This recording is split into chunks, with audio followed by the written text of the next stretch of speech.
English के कुछ popular idiom and phrases जरूर जानने चाहिए अगर आप नहीं जानते हैं तो, जिसमें से I have taken for you. For example, आप आग में घी डालने का काम करते हो भाई साहब, कभी सही से भी क्या करो।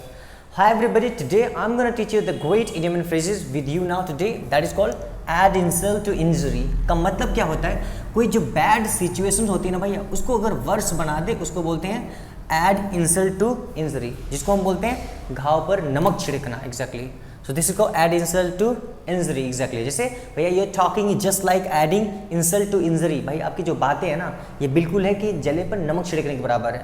this is called add insult to injury। let's talk about the next one which is called a fish out of water।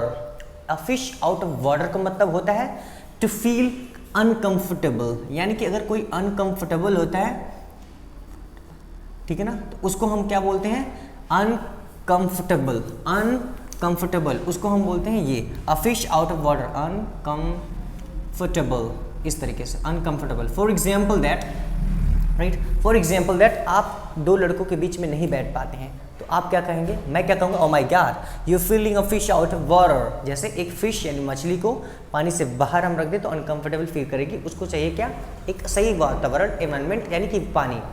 इसको बोलते हैं a fish out of water, मतलब uncomfortable, to feel the uncomfortable. जैसे oh I am feeling a fish out of water so I can not stay here, मैं यहाँ पर रह नहीं सकता, मुझे अनकंफर्टेबल फील हो रहा है, इसलिए please I just want to go from here, मैं यहाँ से जाना चाहता हूँ। Let's talk about the next. The next one is exactly that is called acid test. The meaning of acid test is called actually hard test, मतलब कि बहुत एकदम कठिन कोई टेस्ट रहे, जिसको हम हिंदी में बोलते हैं अग्नि परीक्षा। क्या बोलते हैं, अग्नि परीक्षा, ऐसे करते हैं, परीक्षा, अग्नि परीक्षा को हम क्या बोलते हैं, acid test. For example, don't worry, just keep working, this time is acid test for you. आप काम करते रहो, क्योंकि ये समय जो आपका एक एसिड टेस्ट है, यानी एक अग्नि परीक्षा है, बस काम करते रहो। The next one is your bright future. Let's talk about the next, an apple of one's eye. It is a so popular phrase of the English language, and English बहुत ही पॉपुलर है, बहुत ज़्यादा लोग बोलते हैं। इसका मतलब होता है, right, just you know to love someone, right, very much, exactly, right, that is called an apple of one's eye. For example, in Hindi this is called आंखों का तारा होना, right, to be more important of someone's, exactly, किसी का बहुत प्यारा हो जाना, किसी का बहुत ज़्यादा मतलब प्यारा समझना, उसको बोलते हैं an apple of one's eye. For example that I am an apple of my mother's eye, मैं अपनी माँ की आंखों का तारा हूँ, so it's called an apple of one's eye. Let's talk about the next, to cast an evil eye. To cast an evil eye, तो evil आई का मतलब होता है यानी काली नज़र, है ना, बुरी नज़र। कास्ट का मतलब होता है लगाना, यहाँ पर इसका मतलब होता है बुरी नज़र लगा देना, बुरी नज़र लगाना, ठीक है, नज़र लगाना। The meaning of this is बुरी नज़र लगाना, इसका मतलब to cast an evil eye. For example that, hey please don't go there because the ladies will cast an evil eye to you। मतलब जो वहाँ पर लेडीज़ हैं आप पे बुरी नज़र लगा देंगी, because you are looking very handsome। इसको बोलते हैं to cast an evil eye means बुरी नज़र लगाना।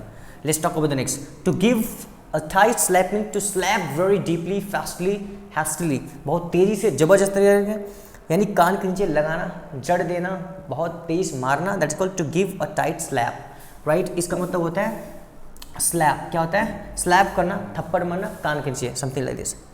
अ devil in disguise, a devil is in disguise का मतलब होता है कि अ स्नेक, क्या बोलते हैं, अ snake in the grass.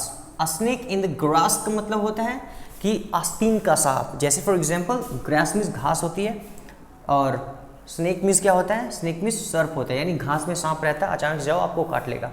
It is called a snake in the grass, आस्तीन का सांप होना। जैसे for example, never believe to anyone because everybody is a devil in disguise, और everybody is a snake in the grass. सभी लोग आस्तीन के सांप है, विश्वास किसी पे नहीं करना चाहिए, जिसको अ डेविल इन डिस्गाइज।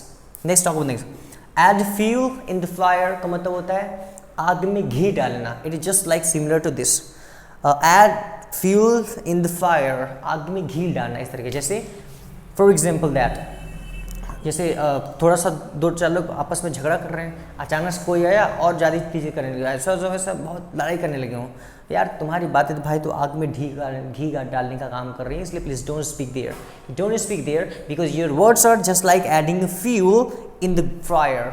आपकी जो बातें हैं ना वो आग में घी डालने का काम करती हैं। These are some phrases and I hope that you understood these things please. Thank you very much for watching till the end. Connect with me for learning English or for growing yourself. Thank you. See you. All the best. Have a good day. Thank you.